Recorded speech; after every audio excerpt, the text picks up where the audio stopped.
What can people start doing now that will help them a lot in about 5 years? Premauk said. Brushing your teeth twice a day. Not these days said. My own abscess was painless, and I have always practiced good dental hygiene. Sometimes, a truth silently dies and it's unpreventable. I was tested for, among other things, rheumatoid arthritis and chronic fatigue syndrome before they finally figured out what was wrong with me. In the decades since, I have recommended that people who are sick and nobody can figure out why see a dentist, if they haven't already. A root canal and 10 days of penicillin cured me, for about 25 years, and then it flared and had to be done over. Still have a front tooth, however, so it was worth it. The unreadable girl said. Registered dental hygienist weighing in on this. If you have to brush only once a day, due to depression, exhaustion, laziness, whatever, please brush at night.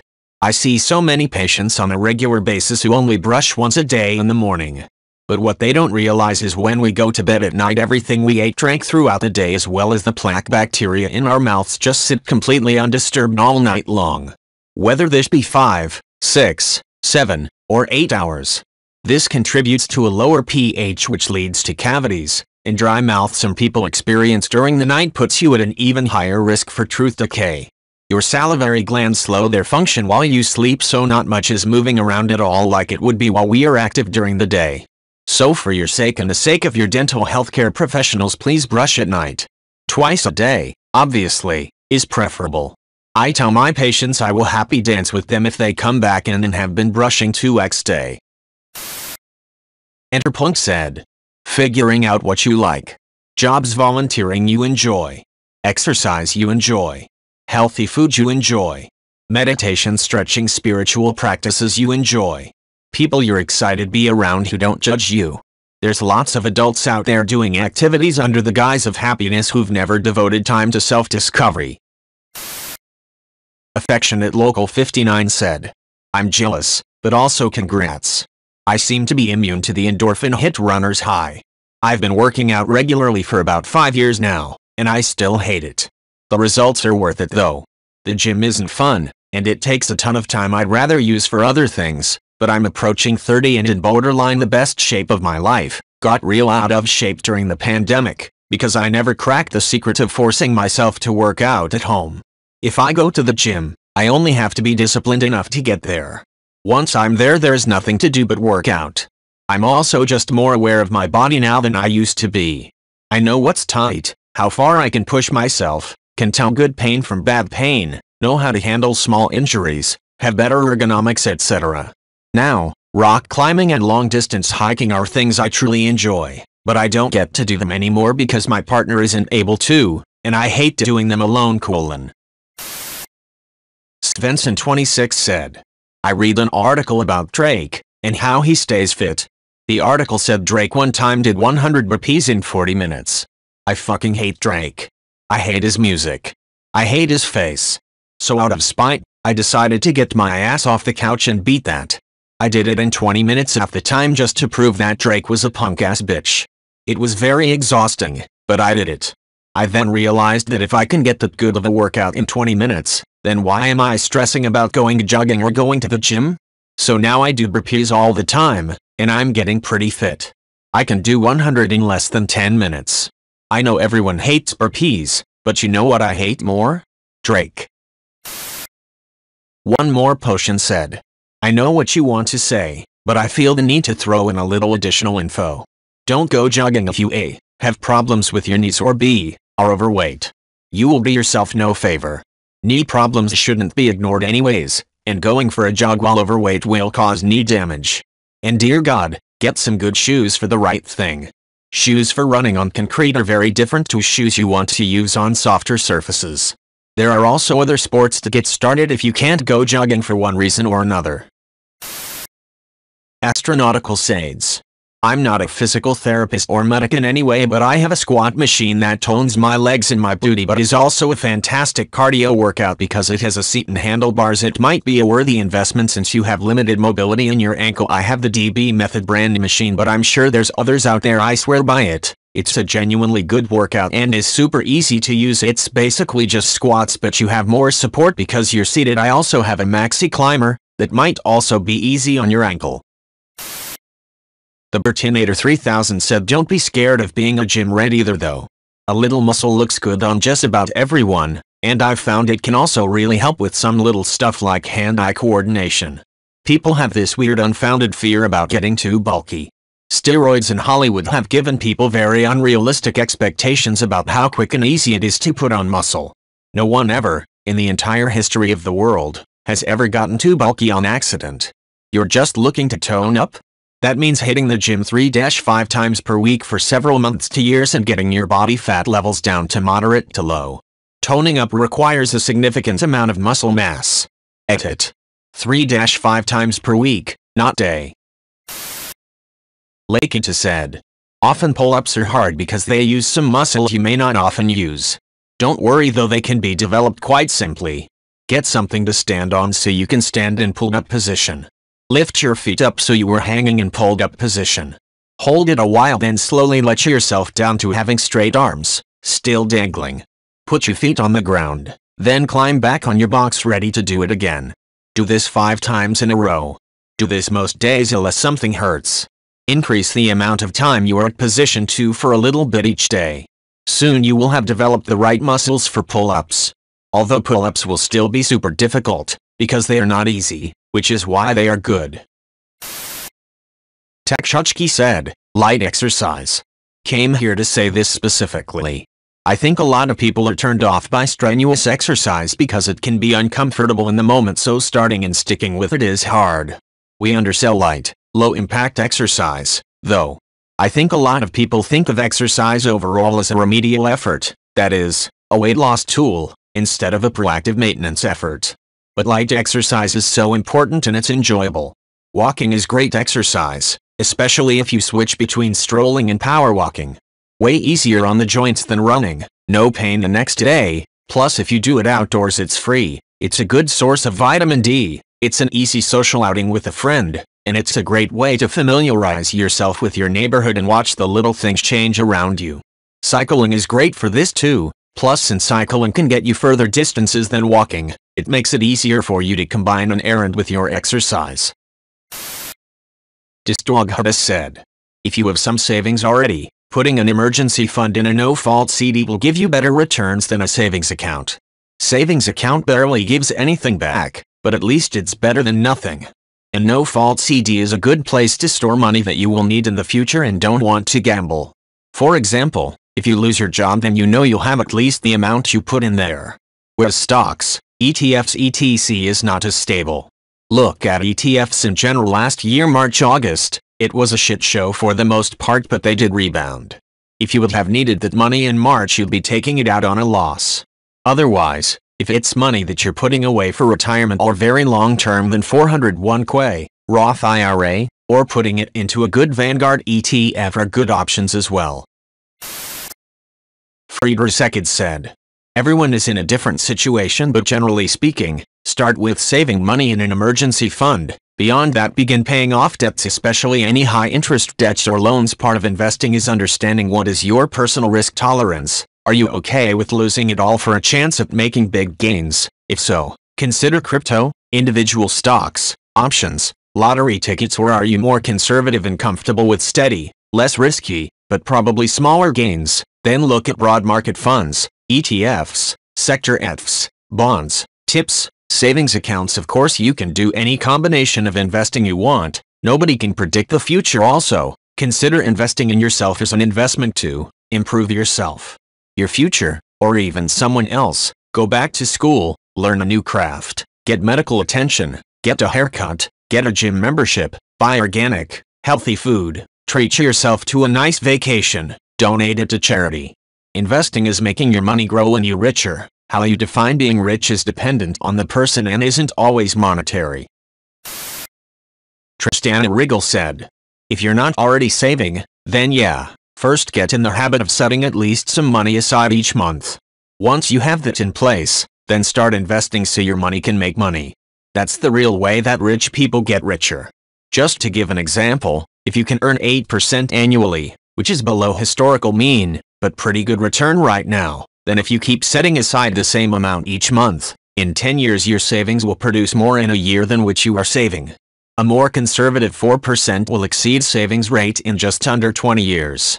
Meaning, if you put aside $10 a month, within a decade or two your savings should be earning more than $10 a month. Double Nut said, I quit smoking lots of times, but the only time I quit for good, I was ignoring the X days without smoking counter. I figured just because I had a particularly stressful day today and had just one, didn't mean I needed to spiral into this so I'm a failure. I'm a smoker now, might as well have another thing I used to do. My last pack lasted for months because I'd only use it when I needed it.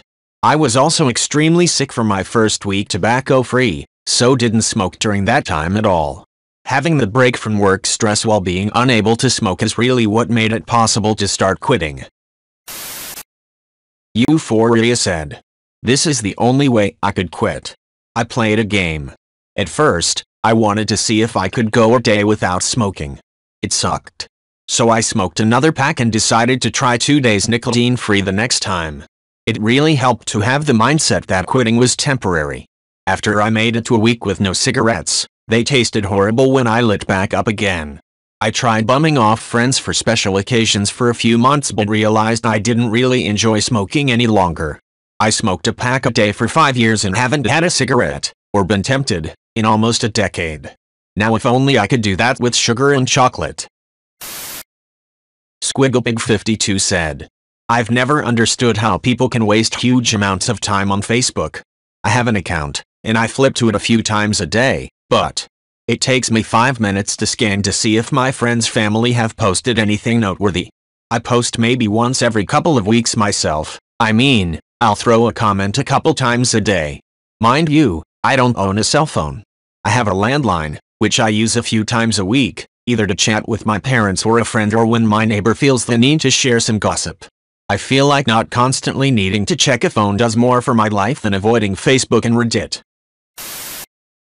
Little Cadet Biglian said, I started therapy to help my situational depression. I stayed to learn healthier habits for my anxiety. For my whole life I thought my anxiety was just my personality. Therapy really helped me understand myself.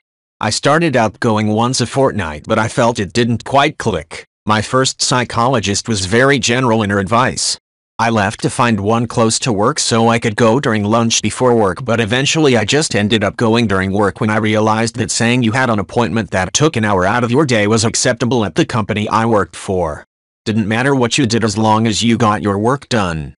This is where I had all my breakthroughs. If you don't feel therapy is helping, definitely find a new one that suits you better. Same as something like personal trainers, everyone has a different style. This psychologist specialized in schema therapy. And basically all my unhealthy mental patterns could be broken down into 16 different triggers, schemas. My biggest ones were unrelenting standards, perfectionism, approval seeking and defectiveness, fear belief that there is something wrong with me. So your therapist by all means does not need to have everything figured out. Mine guided me in figuring out my own triggers, where it came from. Surprise, it's always something in childhood, in how I grew up and collecting all my parents' unhealthy mental habits, and then learning how to manage those unhealthy thoughts, behaviors and doing exercises and work to unlearn unhealthy patterns and learn new healthy ones. Little Cadet Biglian said, sometimes I just feel anxious or emotional and it doesn't seem like it comes from logical place, but then I realize one of my schemas is being triggered and I do my thought exercises and pull myself back to a healthier place. And like any exercise, it gets better with practice. At first I thought, why can't I just be normal and just be? I have to do mental gymnastics to just be a healthy person, but the more you do the exercises the easier it is and the less I noticed I did them. Eventually I'm not getting triggered and my brain automatically takes the healthy path without me realizing I did anything at all. I started out once a fortnight, then my psychologist recommended I change to once a month when she noticed I was improving, and then once every 2 months, and eventually she told me to trust myself and stop seeing her, but I am welcome to return anytime I may be in a bad place and might need more support. I ended up seeing her for a year. Some of my sessions I did over video call if I was traveling for work, and honestly it was just as effective since it's really just sitting and talking through things. I never did anything that required physical space in my sessions. I highly recommend therapy. It improved my entire life. It is no coincidence that I am now in a very happy, very healthy relationship because I picked someone who would be healthy for me after I went to therapy. My biggest takeaway was that I'm not my anxiety. I feel so empowered that I can pull myself out of bad places, and I learned to have a lot more compassion for myself. I also tend to parrot my therapy back to my friends and family and end up helping them a lot when they are in a bad place. Hundreds and hundreds said, start doing yoga stretching now. You might feel stiff as a plank, but a little bit every week or so will increase your range of motion over time. Don't think you have to book into a $30 1-hour class. There's heaps of short little practices on YouTube. Yoga with Adriene is great. Keep your back strong and healthy, breathe deep, check in with your body. You don't have to buy into all the woo, it's just movement. I started from scratch about 5 years ago and I don't take it very seriously at all, but now I can do the splits and I don't slouch anymore. Dewey Decimator 020 said, go to the library and ask the librarian for nonfiction recommendations. It helps to have some general preferences in mind: sociology, history, biology, astrophysics. Librarians are great at recommending books. It doesn't have to be self-improvement or heavy scholarly stuff. There are neat books out there about offbeat subjects in science. Mary Roach has written some good ones, though they aren't for the squeamish. Astrophysics for People in a Hurry by Neil deGrasse Tyson. Little snapshots of history. Some are well written and not dry at all. Biographies, memoirs, current events, etc.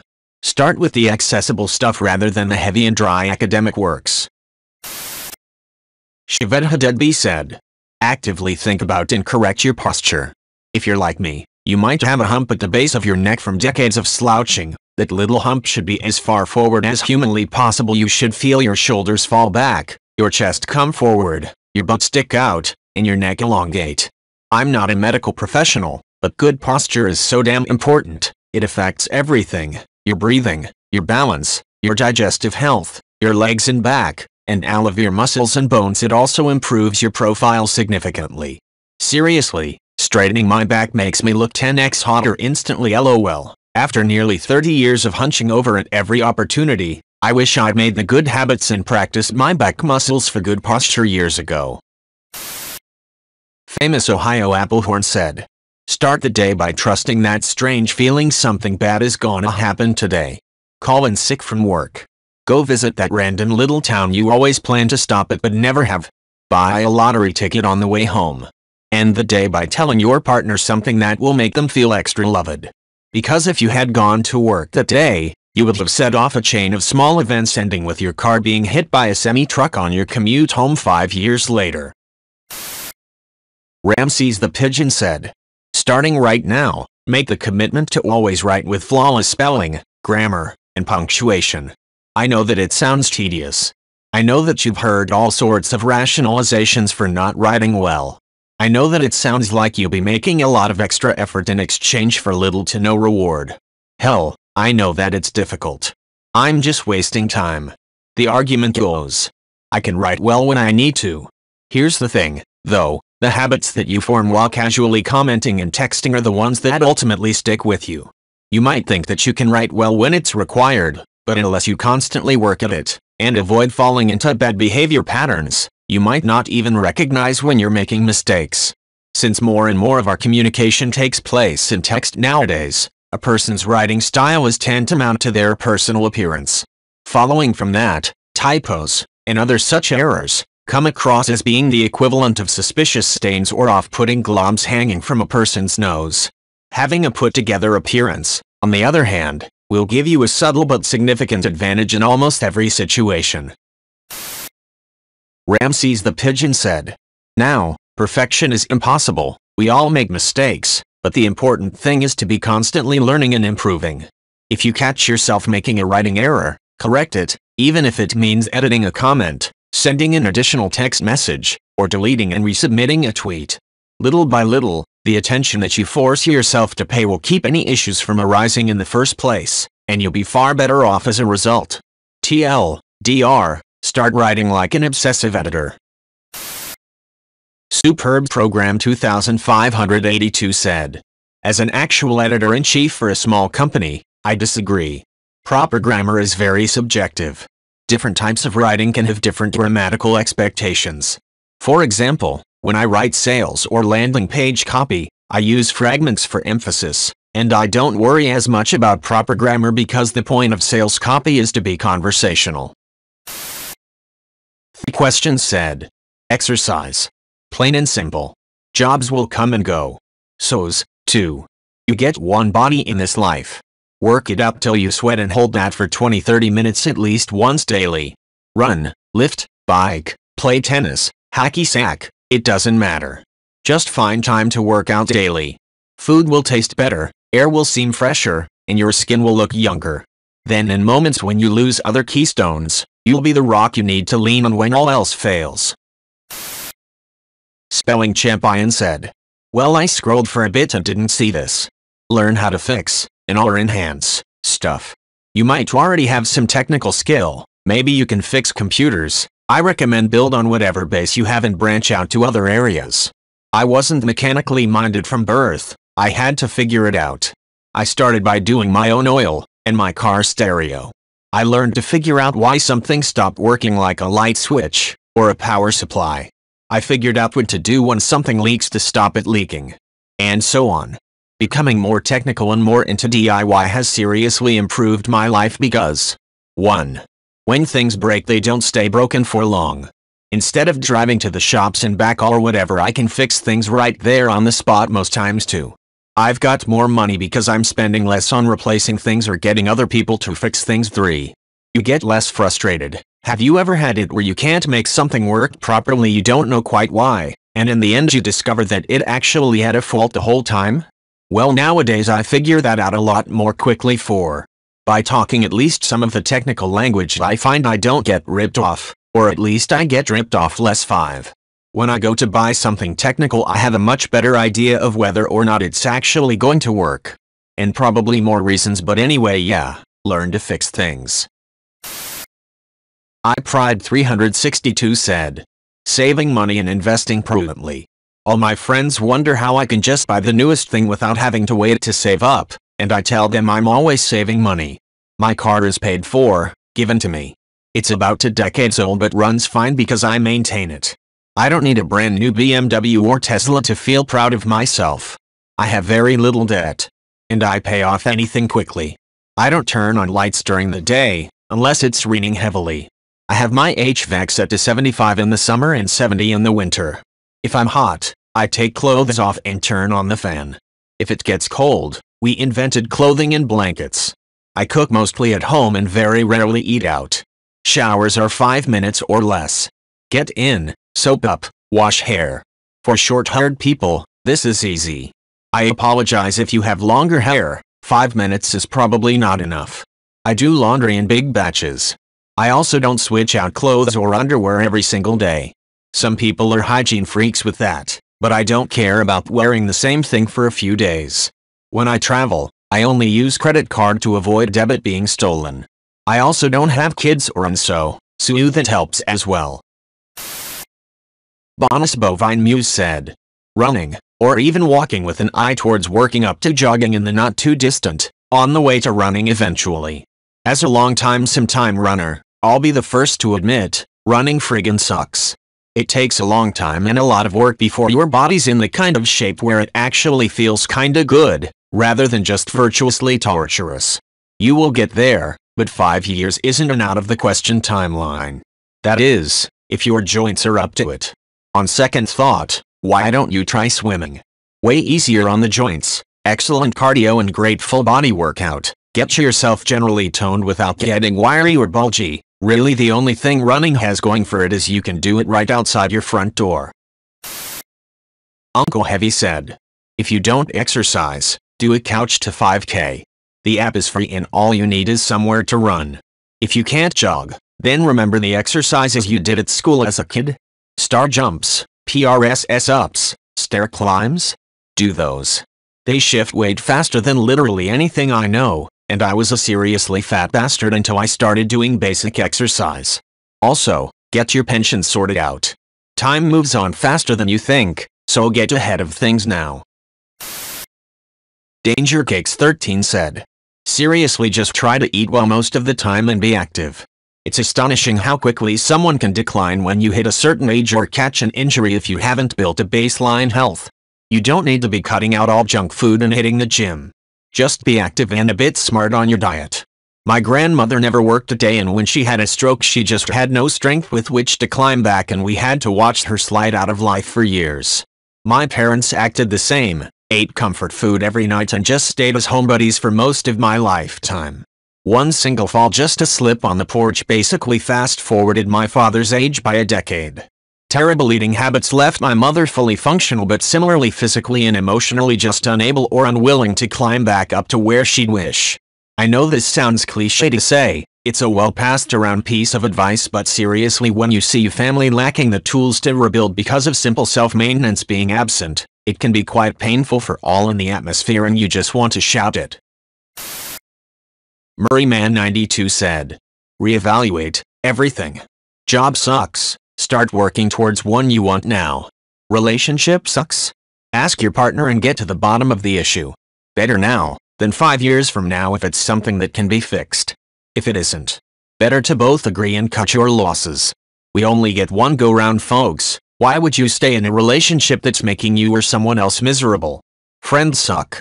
Get better ones. Pick up hobbies or get more social if that's what you want. Present plague conditions excluded. Work out where you'll be at 5 years if things carry on as they are now. Then work out where you want to be. And how you get there. No one knows where the future's going. But we all have one choice. We can either be a product of our environment, or the catalyst of change in our environment. Nice70 said.